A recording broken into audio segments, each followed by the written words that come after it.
jechaan qaama mootummaa akkasuma mana marii muslimtoota magaalaa Roobee akkasuma qeerroo magaalaa Roobee Allahu Akbar warra waan kana keessatti miidhaan guddaa ofirraan ga'anii akka sagantaan kun milkaa'u jedhan baay'ee isin galateeffanna rabbi isin haa galateeffatu. Barbaachisni sagantaa kanaa waa sadii tokkoffaan tokkummaa uummata keenyaa mul'isuu tokkummaa uummata muslimaa mul'isuudha. Uummanni muslimaa adda osoo hin taane amantaa biraa waliin akkam ka jedhu amantoonni biraa hedduun ay jiranii warroonni amantaa hogganan magaalaan keenya magaalaa biraatii wanni garaagarummaa qabduun yeroo kamuu magaalaan Roobee osoo uummanni keenya amantaa waliin qoodin yeroo zamana dheeraa geessee jira. Kana boodallee itti fufa akkasumatti inshaallahu ta'ala.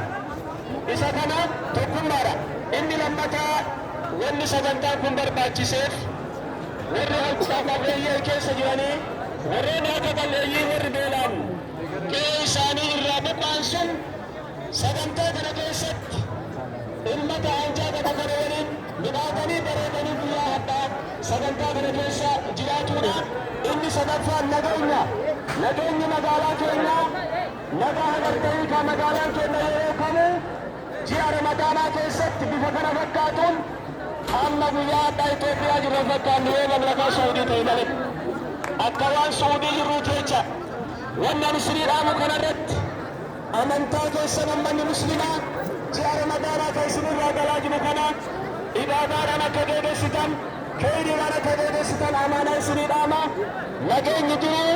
waan islaamummaan irratti ijaaramte baay'ee yoo isiniin dhaamu nageenyi maal yoo jedhan islaamummaan adda bahuu hin danda'u al-islaam huwa salaam islaamuma jechumatu nagaa jechumatu islaamummaa kanaaf nagaa keessa eegdanii akkuma nagahaan baatan kabajaadhaan nagahaan asii fattartanii salaata salaattanii booda sanii martuu akka ta'e gara ta'e keessanii galtan maqaa rabbiitiin isin gaafadhaa maqaa kiyyaan maqaa mana marii muslimtoota magaalaa Roobeetiin kanarra dheeressuuf sagantaan guyyaa hadhaa gabaabaadhaa osoo asirraan bu'in obbo Nigaatuu mootummaa kantiibaa magaalaa Roobee asitti affeera.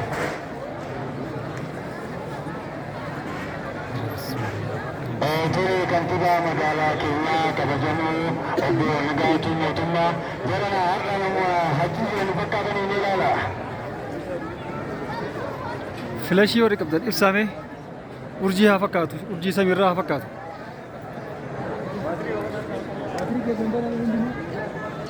Assalamu alaikum warahmatullahi wabarakatuh.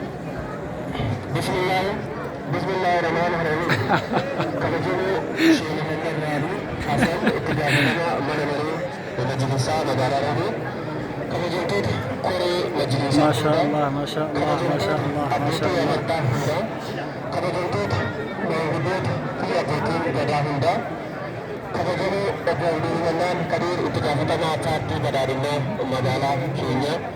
kabajamtoota hoggansa koree qindeessituu godina Baalee